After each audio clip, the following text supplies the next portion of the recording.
If you were sick enough to need surgery in 1845, you probably prayed for death before the doctor arrived.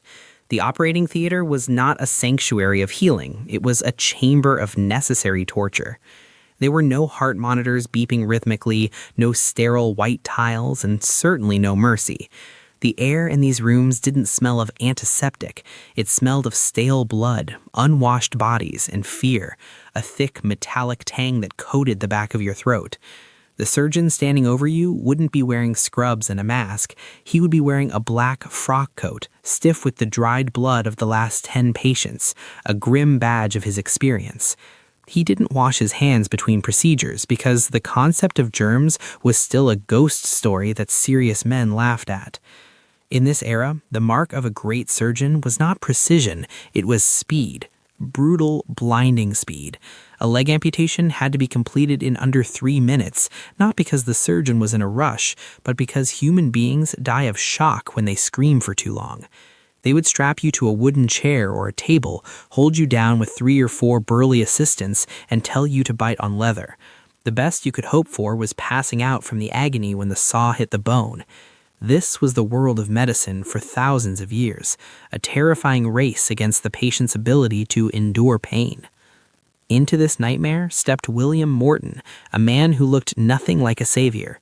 He was not a distinguished professor of anatomy, he was a dentist, a profession that the medical elite of Boston regarded with barely concealed contempt.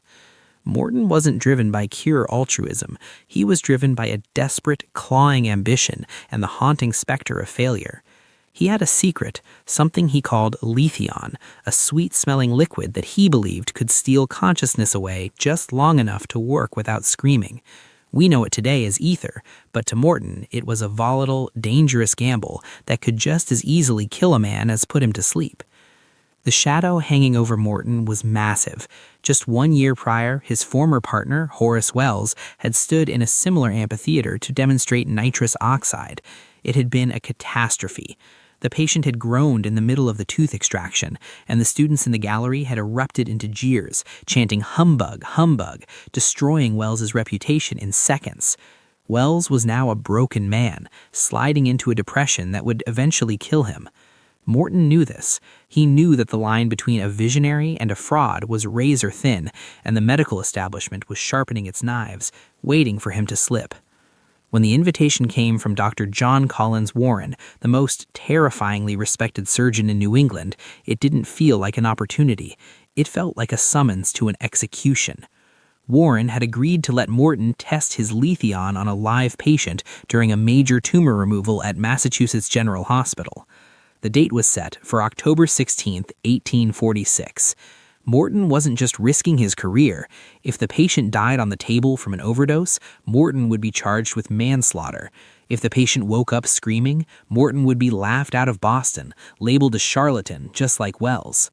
As the sun rose on that cold October morning, William Morton wasn't thinking about changing history.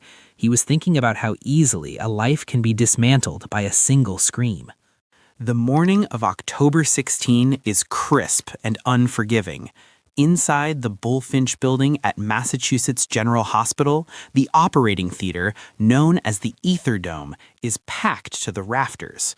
The air is heavy with skepticism and the smell of wet wool and tobacco. The gallery is filled with the cynical elite of Boston's medical community, stony-faced surgeons in frock coats and rowdy medical students who have come expecting a show. They have seen miracle cures before, and they have all been frauds.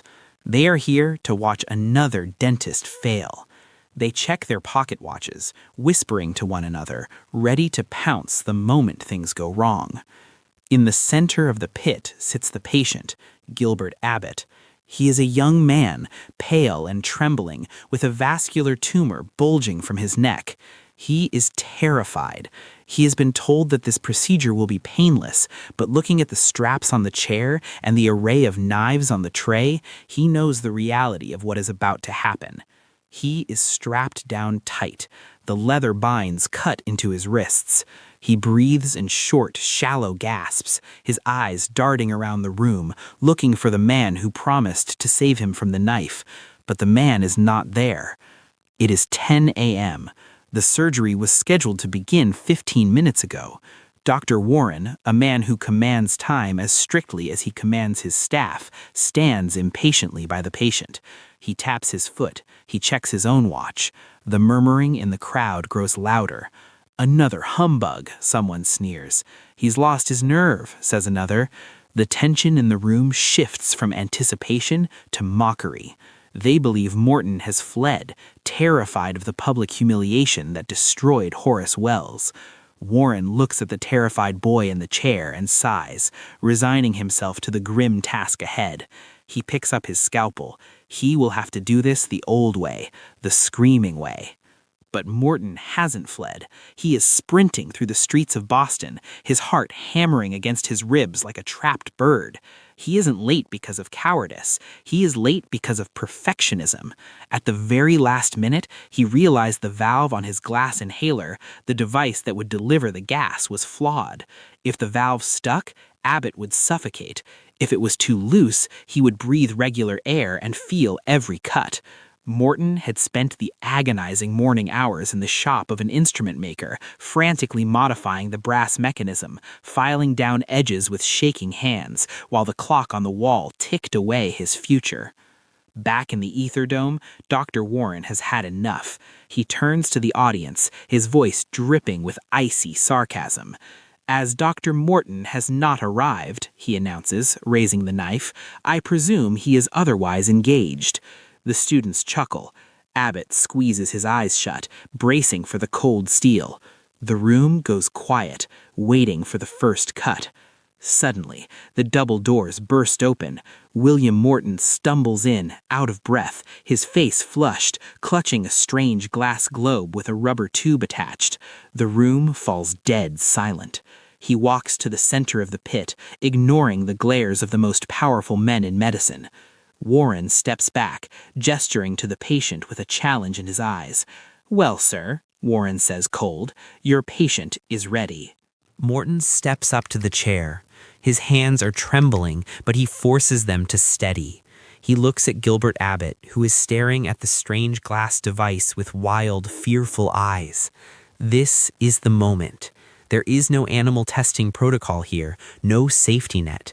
Morton is betting this young man's life on a glass sphere and a sponge soaked in a chemical that smells like sweet, burning solvent. He brings the mouthpiece to Abbott's lips. "Breathe deep," he whispers. "Just breathe." The room leans in. The only sound is the harsh, rasping breath of the patient inhaling through the tube. The sickly sweet odor of ether wafts up into the gallery, confusing the spectators. 1 minute passes. Then 2. Abbott's breathing changes. It becomes deep, rhythmic, almost like a snore. His eyelids flutter and then drop heavy, closing as if lead weights have been placed upon them. His head lolls back against the headrest. He is limp. To the doctors watching, this looks like death. Is he dead? Has the dentist killed him before the surgery even started? Morton pulls the mask away and looks at Warren. The silence in the room is absolute, a vacuum that sucks the air out of your lungs. Morton nods to the great surgeon. "Dr. Warren," he says, his voice barely steady, "your patient is ready." Warren steps forward. He does not hesitate. He is a master of his craft, and he knows that if the boy is merely asleep, the first touch of the blade will wake him in a violent panic. Warren grabs a fold of skin on Abbott's neck. He raises the scalpel and slices deep, a 3-inch incision carving through tissue and muscle. The audience flinches instinctively, waiting for the ear-splitting shriek that always accompanies the first cut. They wait for the body to thrash against the straps. But there is nothing. No scream, no struggle, no sound.